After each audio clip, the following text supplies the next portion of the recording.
Asthma, दमा की बीमारी बड़ी खतरनाक है। जिनको दमा की बीमारी है ठंड से दूर रहें, जिनको अस्थमा की बीमारी है पानी से दूर रहें, जिनको अस्थमा की बीमारी है वो धूल से दूर रहें, धूल मिट्टी से। बड़ी भयंकर बीमारी है अस्थमा। बहुत साल पहले धरती से बिस्तरें बंधवा देता है और अस्थमा अपनी कमी से होता है, अस्थमा अपनी लापरवाही से होता है। इसके लिए सावधान। मैं उपचार बता रहा हूँ आपको। इसके लिए जिनको अस्थमा की बीमारी है वो सरसों के तेल की मालिश करें, सिर में भी करें, तलवे में भी करें। ऐसे फायदा मिलता है इसमें। हमने लोगों के ऊपर अभ्यास किया, लोगों को फायदा मिला। और सरसों का तेल ऐसा है, इसकी गुणवत्ता ही ऐसी है, ये ऐसा बीच में रहता है, न ठंड करता न गर्मी करता। सरसों का तेल तलवे में इसको आप रगड़ेंगे, आपकी श्वास के ऊपर इसका फर्क पड़ेगा। इसकी 2 बूंदें नाभि में डालिए अस्थमा के जो मरीज हैं। और भी कुछ बात बता रहा हूँ, अस्थमा के मरीज वाले व्यक्ति को तेज पत्ता लेना चाहिए। सब्जी में उड़द की दाल ना खाए, भूल के भी भिंडी ना खाए, अरबी ना खाए, ये उसके लिए परहेज है। तेज पत्ता जरूर ले। तेज पत्ता गर्म पानी करे, उसमें तेज पत्ता डाले, काढ़ा जैसा बना करके पिए, इतना फायदा मिलेगा जबरदस्त। और भी सुन लीजिए, और किसी को अस्थमा दमा है तो ये दवाई बड़ी अद्भुत है। तेज पत्ता इसमें बहुत लाभदायक है। तुलसी के पत्ते भी अस्थमा में बहुत ज़्यादा लाभदायक है। ये तो मैं वैसे भी बोलता रहता हूँ कि 5-7 तुलसी के पत्ते रोज गटकी है। थायराइड में, अस्थमा में ये बहुत ज़्यादा लाभदायक है तुलसी के पत्ते। आप सब वैष्णव हैं, घर में तुलसी लगाओ ना, प्रसाद रूप में तोड़ो, भगवान को चढ़ाओ, प्रसाद में ले लो। अस्थमा का मरीज नया चावल नहीं, 3 साल पुराना चावल ले सकता है। 3 साल पुराना चावल, जौ की रोटी। अस्थमा के मरीज को जौ की रोटी बहुत उसके लिए गुड़गुड़ाइए।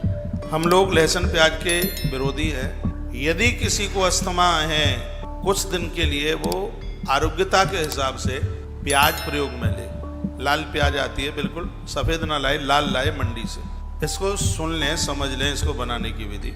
आप परम वैष्णव हैं, रामकृष्ण के भक्त हैं, हम लोग भी हैं। हमने जीवन में कभी लहसुन प्याज खाया नहीं और जरूरत भी नहीं पड़ेगी। हाँ, यदि आप अस्थमा के मरीज हैं, यदि आपको कोई दिक्कत परेशानी है तो दवाई के तौर पर आप प्याज जरूर लीजिए। उसको लेना कैसे है वो समझ लें।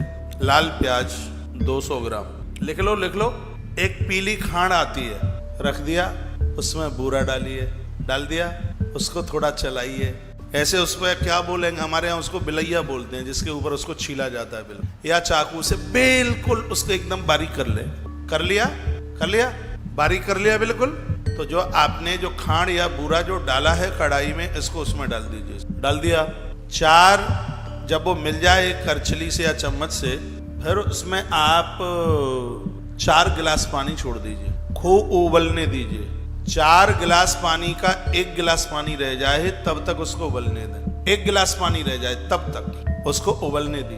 1 गिलास पानी रह गया है, प्याज को निकाल लीजिए, छान के निकल आएगी, वो साफ निकल आएगा, वो निकल जाएगी। पानी को पी लीजिए गरम गरम करके, जैसे चाय पीते हो जैसे। पानी को पी लें, फेंके नहीं। अब आपके पास वो प्याज रह गई, प्याज में नींबू डालिए। 1 नींबू रखा है ना आपके पास, 200 ग्राम प्याज में नींबू डालिए। 4 चम्मच शहद आपके पास रखा है, उसको डालिए। फिर इसको मिलाइए, इसको चम्मच से खूब मिलाइए। प्याज को नींबू में और शहद में खूब मिलाइए, चम्मच से मिला लिया। जब आप भोजन करने के लिए बैठें, खाना खाने को बैठें, तो इसमें से 1 चम्मच प्याज खाइए, उसके बाद भोजन कीजिए और 1.5 महीने में अपनी दमा को विदा कर दीजिए, अस्थमा को विदा कर दीजिए। 1.5 महीने लाल प्याज। तरीका आ गया होगा समझ में। अस्थमा भागेगा, आप मुक्त हो जाए, पूरा फायदा मिलेगा 100%। इस तरीके से आप बना लें उसको। अब आप प्रश्न करते हैं, पूछते हैं, यहाँ से बताया जाता है तो कीजिए भी। ये सब देसी दवाइयाँ हैं, इनका कोई साइड इफेक्ट तो है नहीं। इतनी प्याज कुंटलों खा गए जन्म से लेके अभी तक कोई प्याज खाने से दिक्कत नहीं हुई, तो कौन से महाराज के बताने से कोई दिक्कत थोड़ी हो जाएगी। इस तरीके से आप इसको औषधि बना करके इसको आप ले सकते हैं। तो दवाई के तौर पर इसको आप लीजिए, आपको फायदा मिल जाएगा और बढ़िया फायदा मिलेगा इसको। एक मैसेज में आया, नहीं डाल पाए, सुनाई नहीं पड़ा, क्या क्या डालना था। प्याज, पीली खांड, दोबारा से बताएं। एक बार तो हमने बना के ही दे दिया है आपको। अलग अलग रखिए। प्याज ऐसे उसमें बारीकी पीस करके उसको ऐसे घिस के बिलैया के ऊपर, अरे वो सांचू मांचू की बिलैया मत पकड़ ले आना। हाँ जी, वो आता है ना घिसनी वाली, उसके एक प्लेट में रख लीजिए। खांड एक जगह रख लीजिए, नींबू एक जगह रख लीजिए, और शहद 4 चम्मच शहद, 1 नींबू, 50 ग्राम खांड, एक कोई कढ़ाई या कोई ऐसा बर्तन, 4 गिलास पानी। चूल्हा जला लीजिए। अब जला लिया चूल्हा कि नहीं जलाया? फिर कहोगे कि सुना नहीं। जला लिया, कढ़ाई रख लें, उसमें जो भी कुछ है बर्तन आपके पास वो रख लीजिए।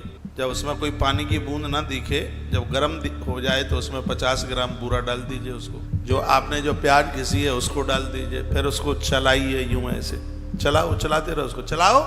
अच्छा, जब वो उसमें मिल जाए तो 4 गिलास जो पानी है वो उसमें पलट दीजिए, डाल दीजिए, उबलने दीजिए उसको।